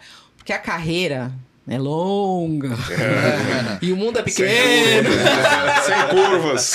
Né? Então, assim, tem que ter muito cuidado, assim, né? De ser uma pessoa idônea, generosa. Sim. Sempre que puder ajudar, ajude, porque você vai precisar de ajuda. Vai. De qualquer maneira. Quando a carreira é longa, você vai precisar de ajuda. Então, eu vejo muitas pessoas, não tem muito a ver com o papo aqui, mas eu vejo muitas pessoas que não constroem networking ao longo da carreira, né? São pessoas que ficam lá focadas em só fazer o seu trabalho e não se permitem ter experiências fora do trabalho. Sim. Só ficam fazendo aquilo. E aí, quando elas perdem o emprego ou querem mudar de carreira, elas não têm pra quem ligar. Né? Elas não conhecem ninguém.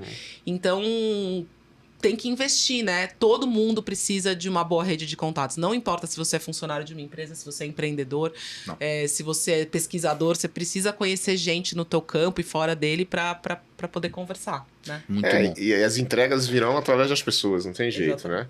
Vou aproveitar e manter esse papo aqui de pessoas. Perguntar para o Fernando, né, que teve essa brilhante ideia e essa força de construir a IBBX, as soluções, mas você também deve estar enfrentando, né, um grande esforço, né, tendo que dedicar um grande esforço para montar time, né? Com certeza. Porque o final do teu produto, né, não é só captar energia, não é só fazer a conectividade e não é jogar dentro de uma plataforma com inteligência artificial. Você precisa ajudar o seu cliente a ter redução de custo, né? O ROI, né? No final do bottom line. Então, para fazer isso, você precisa ter pessoas atentas, navegando nessas 3 unidades do teu negócio, para que gere informações, gere inputs, para que teu cliente obtenha os resultados, né? Como na estrada aí que você comentou. Então, como é que está o desafio de construir um time, assim, um negócio do zero? Como sempre, difícil. Bom, as pessoas são o recurso. Eu acredito que é o recurso mais importante e pessoas devido, de novo, né? A gente sempre trazendo a questão da educação aqui, né? Não só porque estamos com a Maíra do Intel, mas o país, né, cara? A gente não tem um país que valorizou a vida toda a questão educacional e espero que a gente vê iniciativas, como é o caso do Intel, e espero que tenha muitas outras. Então, é difícil você ter gente preparada para o momento, né? Então, assim, acho que o grande dilema que fica em nós, assim, tem essa estrutura, tem essa caixinha. Essa caixinha tem que ser ocupada por uma pessoa, um ser vivo, que tem sentimentos, que tem dores, que tem família, que tem tudo, né? E aí, esse ser, né? A gente até tem um infográfico lá, né? Que a gente bolou, que o que a gente quer dessa pessoa, né? O que além de tudo aquilo, né? Do nosso scorecard, seja o job description, mas o que a gente quer mesmo daquela pessoa, o que ela tem que ter, né? Então a gente descobriu, né, que para trabalhar na IBBX, porque a fase da IBBX pede isso agora. Esse estágio. Então, assim, uma startup tem isso ainda, né? Porque não é, a pessoa que está aqui agora não vai ser a pessoa daqui 10 anos, né? É difícil. Lógico que vão ter pessoas que vão... Mas as pessoas, elas vão mudar para as fases da empresa. Não por causa da empresa, muito por causa do estilo de vida, né? Quem entrou, tá jovem, com aquele gás todo, daqui 10 anos, esse cara ele quer ter outro estilo de vida, né? E deve ter, né? Porque senão é difícil você viver num nível de estresse. Bom, então, a gente vê que hoje a gente tem a gente quer gente que tenha fome, né? Ou seja, vontade, que está querendo fazer a coisa acontecer, que tenha potencial, né? Ou seja, tem que ter potencial também e tem que ter resiliência. E aí eu acho que a maior dificuldade que eu vejo, né, em colaboradores hoje de montar time é encontrar pessoas com resiliência. Acho que Uau. potencial, tem muita gente com potencial. Certo? Com fome, tem muita gente. Às vezes não tá numa. Sim, tá no momento não tá no igual, momento, né? tal, mas, cara, mas tem bastante. Agora, resiliência, É. eu vi que hoje ele é um artigo escasso nas prateleiras. Né? E aí, obviamente, eu vejo isso, principalmente das pessoas que entram dentro de uma empresa. Eu vim do chão de fábrica, eu aprendi a trabalhar. Meu primeiro emprego foi domando cavalo, limpando cocheira de cavalo. Mesmo estudando física, foi fazendo isso. E, cara, eu queria fazer bem aquilo que eu estava fazendo. Entendeu?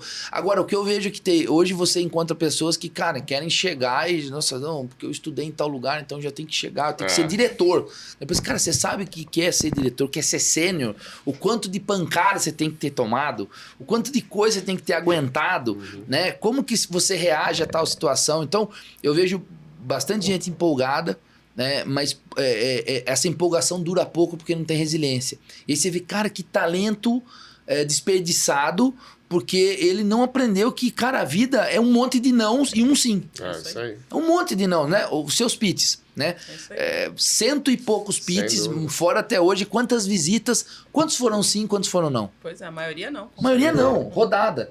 Sem dúvida. Né? Vários não. A maioria não, cara. A maioria não é o sim. E não é isso, não é exclusividade da EBBX, não é exclusividade do Intel, é exclusividade da vida. Você receber mais não do que sim, né? Então eu acho que assim, é uma dificuldade grande. A EBBX tem um lado positivo, que a nossa tese, ela é uma tese muito atraente.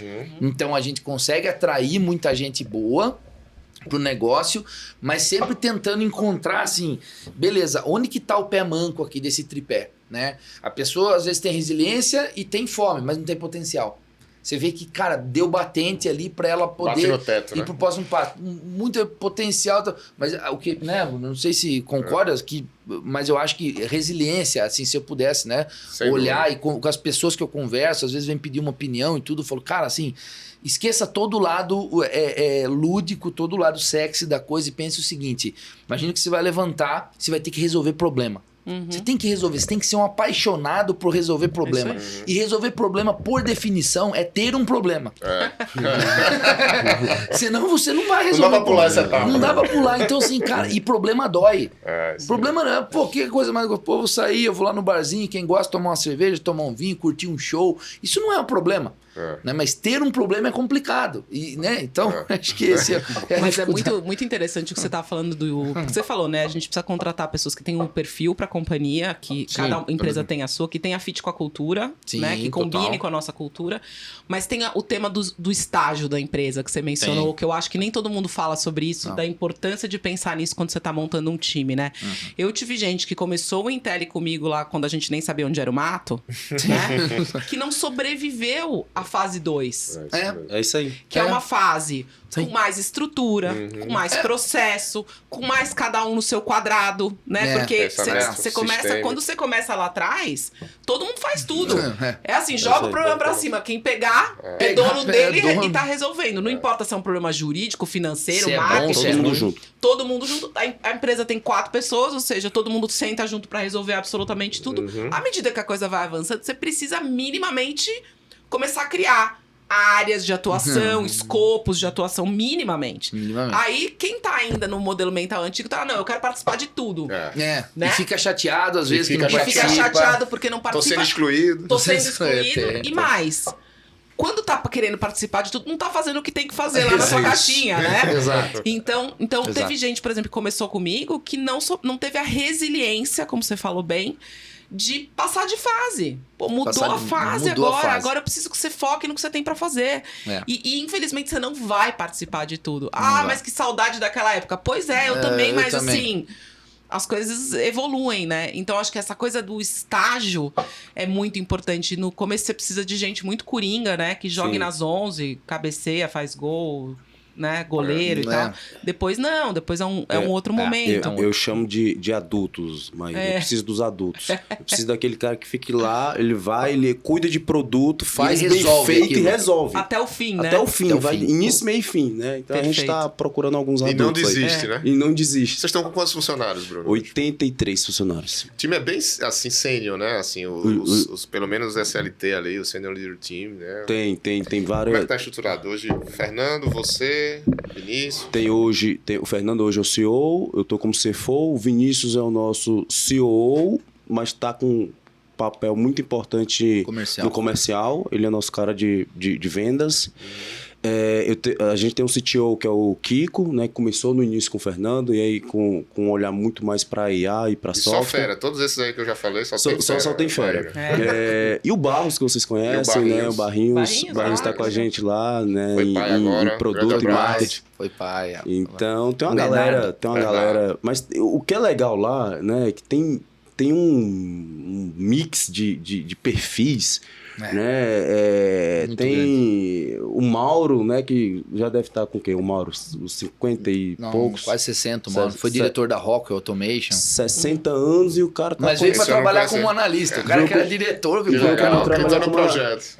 Né? Então tem o Cazuza, entre outros caras lá, que realmente faz esse negócio, né? E pessoas jovens, né? Então tem uma mescla bem legal lá.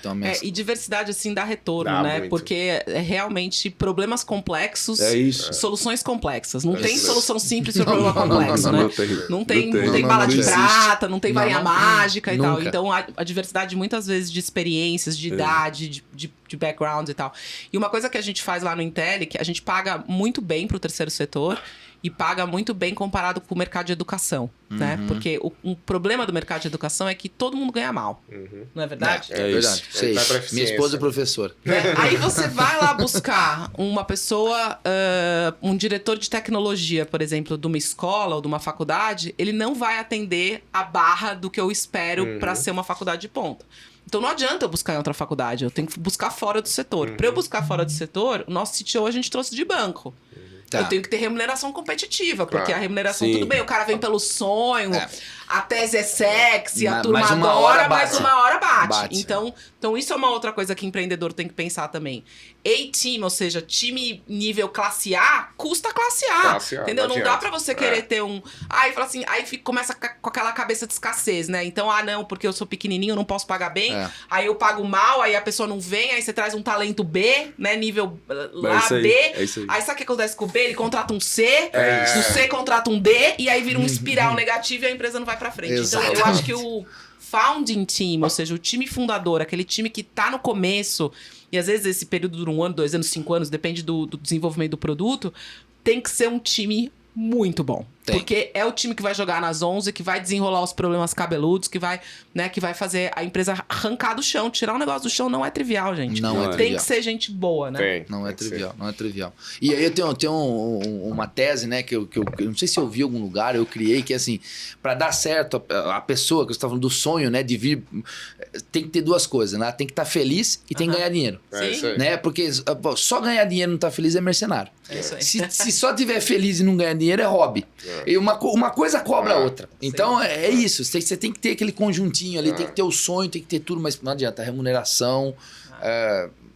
Concordo. É por isso que o fundador, normalmente, ele tem que ser muito ambicioso, no melhor sentido da palavra, sabe? Exigente. Pensar grande, querer crescer e tal. Mas ele não pode ser uma pessoa que tem dificuldade de dividir, porque ele tem que entender que ele vai ter, né, um pouco de muito e não muito de pouco. Exato. Né? É um pouco de muito.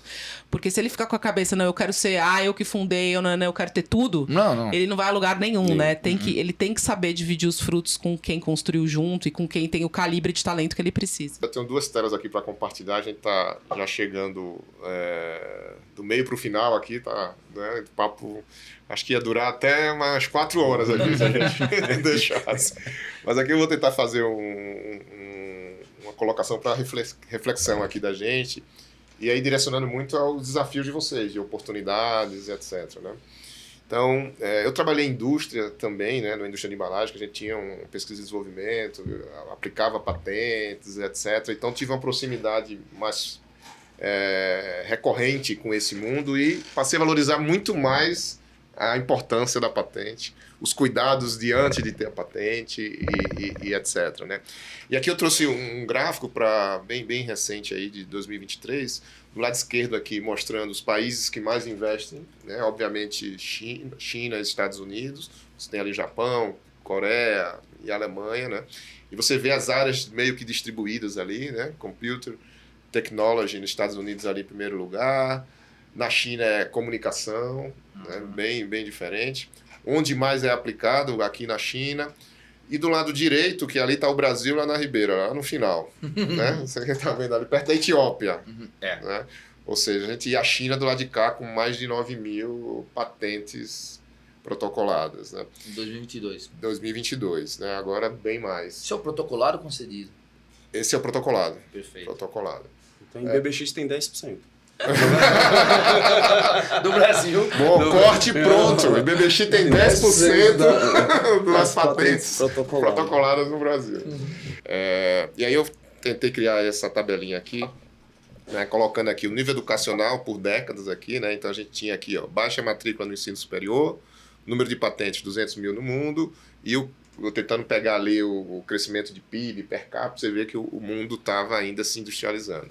Você avança em 80, cresce o nível superior no mundo, vai para 500 mil e, consequentemente, vai a Ásia ali começando a ser inserida e aumentando o per capita deles. 2000, entra o STEM, né, onde a Maíra hoje, a ITELI hoje atua fortemente, que a IBBX trabalha física pura aplicada, né, e aí você vê ali 1,5 milhão, expansão da educação tecnológica já aumentou, e agora 3,5 milhões quase, depois dos sistemas globais aí de educação, né? Tudo acessível aqui no YouTube, etc. E você vê, né, com AI e a evolução da renda per capita, a evolução do PIB mundial, da qualidade de vida. Né? Então tem uma relação muito direta ali, ó, crescimento da educação, número de patentes, qualidade de vida e desenvolvimento, que é o que a gente falou. Perfeito. Então, olhando esse panorama aqui, aí eu passo agora para vocês para falar aí das oportunidades, desafios de vocês, como é que vocês se veem nos próximos anos, né, tocando esse negócio que hoje vocês tocam. Bom, eu posso começar porque eu tô na cadeia antes de vocês. Nessa sequência aqui. Então, assim, hoje, qual que é o desafio de escala do Intelli? Tá? Bons alunos que saibam matemática. Tão simples quanto isso. Se a gente tivesse mais alunos que passassem na nossa prova, a gente conseguiria ter um número maior de alunos e consequentemente, formar mais gente e irrigar o mercado com mais talentos, tá? Então, eu acho que o nosso desafio agora é como é que a gente desce na formação, chega na formação básica para ajudar a formar mais gente que tem os conhecimentos de matemática necessários para terem potencial para estudar ciência, tecnologia, engenharia e matemática, para um dia conseguirem desenvolver patentes, para um dia conseguir atuar na IBBX, por exemplo. Então, esse é o principal gargalo de crescimento que a gente tem hoje. Os alunos simplesmente não são aprovados na prova. Na primeira prova. Na primeira prova, tá? Então, a gente tem um problema muito sério de conhecimento de matemática no Brasil. Sim. Ponto final. Sim. Faz sentido. Bom, eu acho que o desafio nosso é o mesmo, né? Então, eu falo isso muito pro Bruno. Eu falo, Bruno, cara, para mim, assim, e antes da matemática, né? Assim, da matemática mesmo, aplicada e desenvolvida, teórica, aplicada e tal, vem a lógica, né? A matemática, ela foi desenvolvida a partir da lógica. Né, os números naturais, números primos, enfim, existia uma lógica. Então o cara tinha lá um monte de... Não existia matemática, né? Ou existia e não foi descoberta. Tem até os matemáticos... A matemática foi descoberta, né? Ou foi inventada, né? Então, assim, não existia, ou foi inventada, não tinha sido inventada, e o cara tinha lá os carneirinhos lá que ele tocava, e aí, hoje eu tenho 2 carneiros, beleza, eu sei que tem 2, amanhã eu tenho 10, beleza, 10 dá na mão. Tenho 30, o cara começou, não, então para cada um eu coloco uma pedra, para cada um eu coloco outra pedra, e quando voltar atrás eu conto as pedras, depois se não voltou 2 eu tiro 2, então... Mas isso nasceu de uma lógica, né? Uma lógica de que uma pedra... Nesse cenário é igual a um cordeiro. Isso é uma lógica. Então, o que eu... E a matemática é baseada em lógica pura, né? E depois você vai indo para filosofia e é outra história. Mas o ponto é que a falta de pessoas com lógica, ela é a base, talvez, para todo o resto, até da resiliência. Porque se eu estou num lugar que o meu trabalho é resolver problema e eu não consigo pensar que eu tenho que resolver um problema é ruim e eu preciso passar por isso é falta de lógica. É verdade. Se você não fecha a conta do negócio, entendeu? Então, eu acho que o ensino da matemática, na minha visão, eu não sou professor, assim, não tenho didática, tá? Minha esposa é professora, mas eu acompanho muito, né, a Mariane, um beijo para ela, Dia das Mães, domingo, posso mandar, né? Um beijo, claro. meu amor, para minha mãe Sandra também, minha avó também, tem que mandar para todo mundo. Todas as mães. Thiago? Todas as mães. Você é mãe também, né, mãe? Então, também.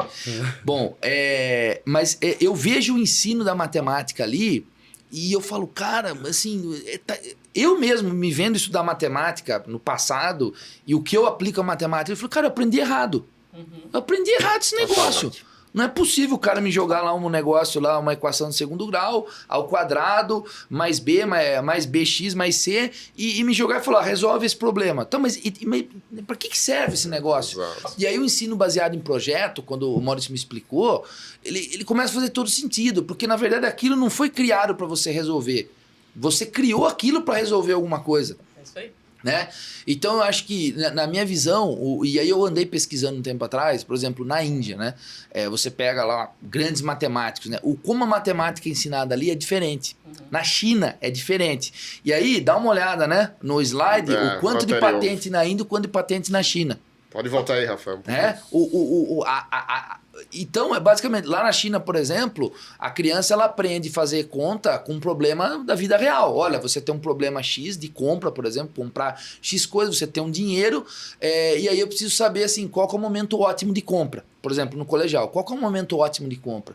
Né? Ou chegar para uma pessoa a partir de uma variação do mercado, né, para um aluno, que é uma equação de segundo grau, um polinômio, e falar qual que é o momento ótimo de investir ou desinvestir a partir desse gráfico. Me monta uma expressão que consiga prever isso aqui. E esse problema é complexo a beça, porque assim, por exemplo, filosofia. Filosofia você pode começar a estudar de qualquer lugar. Não é nem de qualquer idade, de qualquer ponto da história. Você pode ir lá e falar assim, não, eu vou começar os pré-socráticos, ou vou estudar filosofia. Você vai conseguir entender, independente do que ponto você pega. Claro. Matemática não é assim. Não. Matemática é uma coisa em cima da outra, né? Então assim, se você não sabe os números, se você não sabe de 1 a 10, você não entende decimal. Se você não entende, né? Multiplicação, as 4 operações, você não consegue fazer percentual. Se você não consegue fazer... E por aí vai. Então, é quase como algo que você tem que cuidar desde o dia zero que você começa desde a o dia garantir zero. Que você consiga... Você está Evoluir, construindo né? a fundação para fazer um prédio complexo um dia. Né? Então, não é um problema simples de resolver. Imagina fazer isso no Brasil inteiro, onde a maior parte das crianças estão em escolas públicas, que depende do poder público para atuar. Ou seja, não é trivial, né? Não é. Não. E no final das contas, lógica não deixa de ser pensamento crítico, né? Você Lógico. olhar para uma coisa e falar... deixa eu parar para pensar nisso aqui um pouquinho. Sim. Como é que eu resolvo essa encrenca, né? Exato. E Bruno, como é que você vê aí? E aí, complementando o Fernando, agora puxando um pouco, fazendo um zoom aqui na IBBX, eu acho que o nosso desafio de escala, a gente tem uma visão super clara de como crescer nesses mercados, nessas verticais que a gente citou.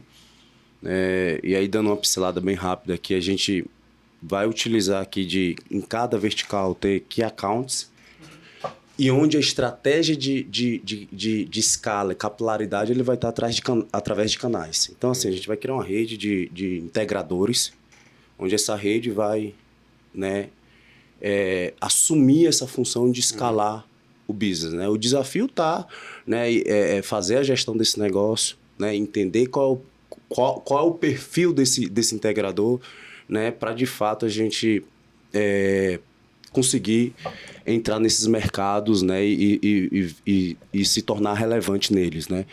É óbvio que no final do dia, assim, a gente tem um hub de tecnologia, né, que tem outras aplicações, e o nosso dilema aqui sempre é assim, a gente não quer operar, então a gente não quer crescer nesses mercados, por isso que o canal é importante, né. 2, qual é o momento certo de fazer esses movimentos, né, porque a gente está no IoT. né? Entendemos que esse negócio é aplicável no relógio, no headset. Né? Qual é o momento que eu faço esses movimentos? Então, são discussões diárias que a gente tem dentro dessa visão, né? Mas está muito claro que não vai ser a gente que vai escalar esse negócio sozinho, né? E que a gente precisa, de fato, aqui acertar a mão para achar esses parceiros corretos para ajudar a gente nessa escala e já pensando também numa globalização e internacionalização do negócio. A gente já está fora, já estamos em 6 países, né, Fernando? Mas muito empurrado pelas empresas, então a gente atende multinacional, o cara fala, puta, sensacional o que tu faz aqui no Brasil, eu quero fazer isso lá nos Estados Unidos, na Europa, puta, eu não tenho nada lá, não, deixa que eu levo. Então, esse tem sido um pouco desse processo atual, mas a gente espera que nos próximos... a gente vai dar muito foco nos próximos 2, 3 anos no IoT para, de fato, dizer assim, cara, agora temos um case, a gente está grandinho, somos adultos nesse negócio, a gente consegue agora migrar para outros mercados, né, e expandindo, tá? Eu acho que é isso, né? Muito bom, gente. Estamos chegando aqui ao final. Antes de agradecer a vocês, lembrar da visita do Benny lá na Intel, que é o meu parceiro lá de Israel, que trouxe a inteligência artificial lá da Earth AI for AI. E quando ele saiu lá da Intel, eu não sei porque eu fiz engenharia, mas agora eu quero fazer de novo na Intel. Grande abraço, Benny. Um abraço pro Benny também. Então, gente, muito obrigado aqui. Acho que o papo super legal, espontâneo, né? Queria agradecer a Maíra, também dar os parabéns Dia das Mães. Obrigada. Domingo está chegando para todas as mães. Pro Fernando também aqui, abrilhantou ainda mais aqui a nossa mesa. Né? Tem coisas que a gente precisa, né, prestar bem atenção para entender, porque física, né? Mas conseguiu passar, eu entendi, então é um ótimo... Tá a prova de dummies. A prova de dummies, exatamente. E Bruno, parceiro antigo aí, né, que tem expertise imensa aí na área financeira, operações, roda muito bem também, sempre rodou, né, quando a gente trabalhou junto. E espero vê-los novamente aqui, gente. Muito obrigado. Com certeza, obrigado. A gente que agradece. Obrigado, Valeu pessoal. Obrigado. Abração.